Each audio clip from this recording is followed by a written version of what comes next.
नमस्कार, मैं अंजलि मिश्रा और स्वागत है आपका हमारे चैनल में। आपको बता दें कि महाराष्ट्र में इस वक्त हनुमान चालीसा को लेकर लगातार सियासत जारी है, लगातार इस पूरे मामले को लेकर राजनीति की जा रही है। और ऐसे में इन सब के बीच अब महाराष्ट्र के पूर्व मुख्यमंत्री देवेंद्र फडणवीस ने भी आज पीसी किया और इस दौरान उन्होंने महाराष्ट्र की सरकार पर और महाराष्ट्र के होम मिनिस्टर पर जमकर हमला बोला। क्या कुछ कहा है देवेंद्र फडणवीस ने, आइए इसके बारे में हम आपको विस्तार से बता देते हैं। साथ ही बताएंगे कि बैठक जो आज होने वाली थी, इस बैठक को लेकर क्या कुछ अपडेट भी निकलकर सामने आई है। बताएं कि महाराष्ट्र में हनुमान चालीसा विवाद को लेकर सियासत तेज होती जा रही है। सत्ता पक्ष और विपक्ष के नेताओं के बीच जुबानी जंग थमने का नाम नहीं ले रही। इसी क्रम में आज महाराष्ट्र के पूर्व मुख्यमंत्री और भाजपा के नेता देवेंद्र फडणवीस ने उद्धव सरकार पर जमकर हमला बोला। फडणवीस ने कहा कि हनुमान चालीसा महाराष्ट्र में नहीं बोली जाएगी तो क्या पाकिस्तान में बोली जाएगी। इनको हनुमान चालीसा से इतनी नफरत आखिर क्यों है। हम सारे हनुमान चालीसा बोलेंगे और अगर सरकार में हिम्मत है तो हमारे ऊपर राजद्रोह का गुनाह लगा कर दिखाए। देवेंद्र फडणवीस ने कहा कि हमारा मानना है कि हिटलरशाही से संघर्ष होता है, संवाद नहीं। अगर इस प्रकार की प्रवृत्ति यहाँ पर चलेगी तो हम भी उसका मुकाबला करेंगे। हम गृह मंत्री की बैठक में जाकर क्या करेंगे, क्योंकि उस बैठक में मुख्यमंत्री तो उपस्थित ही नहीं है। फडणवीस ने कहा कि आज महाराष्ट्र के गृह मंत्री ने जो बैठक बुलाई थी, हमने उसका बहिष्कार करने का फैसला किया है, क्योंकि पिछले 3-4 दिन से जिस प्रकार से पुलिस का उपयोग करते हुए विरोधी पार्टियों के लोगों ने जान से मारने का प्रयास किया गया है, इसके बाद संवाद के लिए किसी भी तरीके की कोई गुंजाइश नहीं बची है। उन्होंने कहा कि हमें महाराष्ट्र के गृह मंत्री दिलीप वालसे पाटिल ने आज एक सर्वदलीय बैठक का निमंत्रण मिला था, लेकिन पिछले कुछ दिनों में जो हुआ है उसे देखते हुए हम नहीं गए। हिटलर की भूमिका किसी ने ले ली है तो संवाद करने के बजाय लड़ना बेहतर है। बता दें कि देवेंद्र फडणवीस ने कहा कि अगर उन्हें लगता है कि इस तरह से हमले करके वो भ्रष्टाचार के खिलाफ हमारी लड़ाई रोक देंगे तो यह उनकी गलती है। बीजेपी नेताओं को फर्जी मामलों में फंसाया जा रहा है। हाईकोर्ट उन मामलों को फर्जी बता रही है तो हाईकोर्ट से ही सवाल कर रहे हैं। ऐसे में गृह मंत्री की बैठक में जाने का क्या फायदा होगा। मुंबई में जो कुछ हो रहा है वो सीएम के इशारे पर हो रहा है। ऐसे में अगर आज की बैठक में खुद सीएम मौजूद नहीं है तो इस बैठक में जाने का फायदा क्या है। महाराष्ट्र सरकार विपक्ष को कुचलना और मारना चाहती है। क्या महाराष्ट्र में नहीं तो पाकिस्तान में बोली जाएगी हनुमान चालीसा। यदि नवनीत और रवि राणा पर देशद्रोह का आरोप लगाया जाता है तो हम सभी हनुमान चालीसा का जाप करेंगे जाप करेंगे। अगर सरकार में हिम्मत है तो हम पर भी देशद्रोह का आरोप लगाने की कोशिश करें। उन्होंने कहा कि मैं एनसीपी कार्यकर्ताओं से अनुरोध करता हूं कि मेरे आवाज के सामने मेरे साथ हनुमान चालीसा का आप पाठ करें। हम हमेशा हनुमान चालीसा का पाठ करते रहेंगे। हम देखना चाहते हैं कि क्या यह सरकार सुप्रीम कोर्ट के आदेश का पालन करती है, नहीं तो हम अपनी रणनीति बनाएंगे। तो साफ तौर पर आप देख सकते हैं कि हनुमान चालीसा का जो मुद्दा है इस वक्त काफी ज्यादा तूल पकड़ता नजर आ रहा है, वो भी महाराष्ट्र में। वहीं आपको बता दें कि जिस तरीके से जैसे कि राज ठाकरे, मनसे प्रमुख राज ठाकरे ने कहा था कि 3 मई तक अगर नहीं हटाए गए लाउड स्पीकर तो इसे लेकर मुश्किलें बढ़ने वाली है राज्य सरकार के लिए और स्पीकर लगाकर हम भी हनुमान चालीसा बजाएंगे। तो ऐसे में जितना ज़्यादा अल्टीमेटम का जो दिन दिया गया था 3 मई का, ये जो वक्त है जितना करीब आता जा रहा है उतना ही ज़्यादा महाराष्ट्र की सरकार के अंदर डर है और ये इसे लेकर सभी पार्टी की मीटिंग कर रही है, जो कि सरकार जिनका एक ही एजेंडा है, वो है राज ठाकरे को स्ट्रीट शो करने से रोकना। तो साफ तौर पर आप देख सकते हैं कि ये मीटिंग जो है कर देगी पूरी को। जो वहीं आपको बता दें कि इस पूरे मामले को लेकर जो मीटिंग बुलाई गई थी, इसे लेकर महाराष्ट्र के मंत्री आदित्य ठाकरे का भी बयान आया। उन्होंने कहा बैठक में निर्णय लिया गया है कि एक प्रतिनिधिमंडल केंद्र सरकार से मिलकर इस मुद्दे के समाधान पर चर्चा करेगा।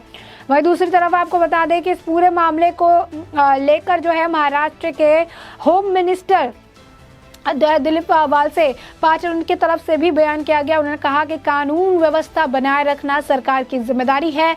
अगर कोई इसका उल्लंघन करता है तो पुलिस कार्रवाई करेगी। यदि केंद्र लाउड स्पीकरों पर राष्ट्रीय स्तर का नियम बनाता है तो राज्यों में मुद्दे नहीं उठेंगे।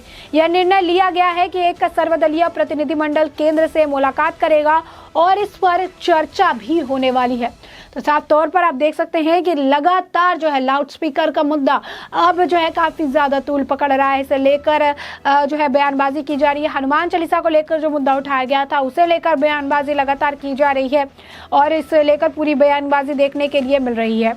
बता दें कि महाराष्ट्र के पूर्व मुख्यमंत्री देवेंद्र फडणवीस ने जो प्रेस कॉन्फ्रेंस की उसके जरिए उन्होंने महाविकास आघाड़ी सरकार पर जमकर निशाना साधा। उन्होंने कहा महाराष्ट्र की ठाकरे सरकार ने नवनीत राणा को हनुमान चालीसा ना पढ़ने देने के लिए हजारों लोगों को उनके घर के बाहर भेजा, उनके ऊपर देशद्रोह के तहत मुकदमा दर्ज कर दिया। फडणवीस ने कहा कि ठाकरे सरकार जो है अहंकार में मद में चूर है, लेकिन हम उनको बता देना चाहते हैं कि यह देश लोकतंत्र से चलता है और हम ठाकरे सरकार को किसी भी धमकी और जानलेवा हमलों से डरने वाले नहीं है।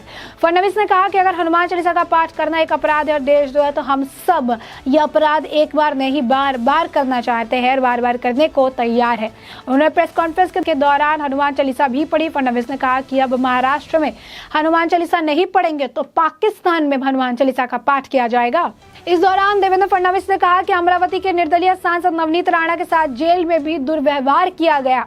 वो पिछड़ी जाति से आती है, इसलिए उन्हें पानी जो है पीने का पानी तक नहीं दिया गया। इतना ही नहीं, उन्हें वॉशरूम जाने की इजाजत भी नहीं दी गई। उनके साथ उनकी जाति को लेकर दुर्व्यवहार किया गया। फडणवीस ने कहा कि नवनीत राणा इस संबंध में लोकसभा के स्पीकर को एक पत्र भी लिखा है। ठाकरे सरकार पर हमला बोलते हुए देवेंद्र फडणवीस ने कहा कि जिस किसी को मेरे घर के सामने हनुमान चालीसा का पाठ करना है वो करे, मैं उनके साथ हनुमान चालीसा खुले दिल से देखूंगा और खुले दिल से करूंगा। देवेंद्र फडणवीस ने कहा कि ठाकरे सरकार द्वारा बुलाई गई सर्वदलीय बैठक का हमने बहिष्कार किया। इसकी वजह यह है कि महाराष्ट्र की सरकार विरोधी पार्टी के नेताओं से जान से मारने की कोशिश कर रही है।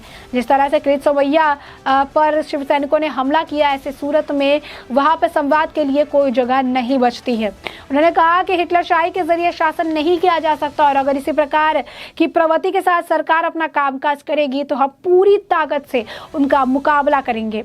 आगे आने वाले दिनों में भी हम बीएमसी में हो रहे भ्रष्टाचार की पोल खोलते रहेंगे। उन्होंने कहा कि किरीट सोमैया ने खुद पुलिस को इन्फॉर्म किया था कि उन पर हमला होने वाला है और इसके बावजूद उनको पुलिस वालों ने आरोपियों के हवाले कर दिया। किरीट सोमैया के साथ मॉब लिंचिंग की कोशिश की गई। महाविकास आघाड़ी सरकार विरोधी के पैरों तले रौंदने का मंसूबा रखती है। ऐसी सूरत में उनकी बैठक में जाकर हम क्या करेंगे जहां खुद मुख्यमंत्री ही मौजूद नहीं है। महाराष्ट्र में इस तरह की हिंसा वाली घटनाएं मुख्यमंत्री के इशारे पर हो रही है। तो साफ तौर पर आप देख सकते हैं कि लगातार जो है बयानबाजी की जा रही है, लगातार ये बातें कही जा रही है और वहीं पर बैठक जो है बुलाई जा रही है महाविकास आघाड़ी की सरकार की तरफ से। कई सारे मुद्दे, हनुमान चालीसा का मुद्दा है, राज ठाकरे द्वारा स्पीकर को लेकर जो अल्टीमेटम दिया गया है उसका मुद्दा है। तो इतने सारे मुद्दों को अपनी तरफ से सुलझाने का जो प्रयास है वो अब महाविकास आघाड़ी की सरकार करती नजर आ रही है। वहीं आपको बता दें कि महाराष्ट्र गृह मंत्री दिलीप वळसे पाटिल ने कहा कि पिछले कुछ दिनों से राज्य में लाउड स्पीकर के इस्तेमाल और उनकी भूमिका को लेकर कई राजनीतिक पार्टियां अपनी भूमिका तय कर रही है। उन्होंने इस मामले से बातचीत के लिए सभी राजनीतिक दलों के नेताओं की जो है बैठक भी बुलाई थी। बैठक में कई पार्टी के नेता है लेकिन बीजेपी से कोई भी नहीं आया। बैठक में राज्य के लाउड स्पीकर के इस्तेमाल को लेकर चर्चा हुई। इस दौरान राज्य सरकार की ओर से कानून व्यवस्था को बेहतर रखने के लिए सभी प्रयास करने की कार्रवाई करने की बात कही गई। गृह मंत्री पाटिल ने लाउड स्पीकर के इस्तेमाल के मामले में कहा कि सुप्रीम कोर्ट ने 2005 में अपना फैसला दिया था।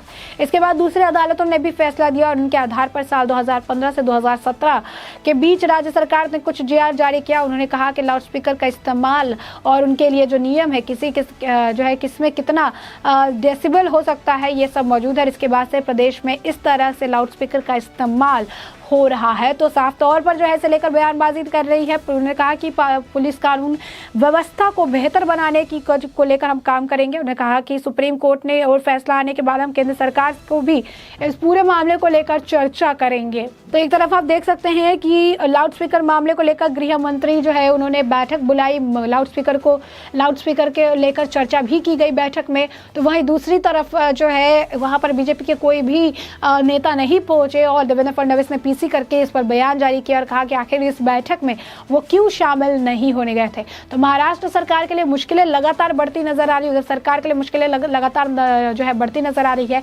एक तरफ जो है बीजेपी पूरी तरह से उन्हें नकार चुकी है, उनके बैठक में आने के लिए तैयार नहीं है। तो दूसरी तरफ अब राज ठाकरे का अल्टीमेटम का जो दिन दिया गया है वो भी करीब आ रहा है और इसके बावजूद सरकार के पास कोई भी विकल्प नहीं है, कोई भी रणनीति अब तक तैयार नहीं है। तो ऐसे में आपने ये पूरा मामला विस्तार से जान लिया है कि ये पूरा मामला क्या है और इस पूरे मामले पर आपकी भी जो राय हो हमें कमेंट सेक्शन में कमेंट करके जरूर बताएं।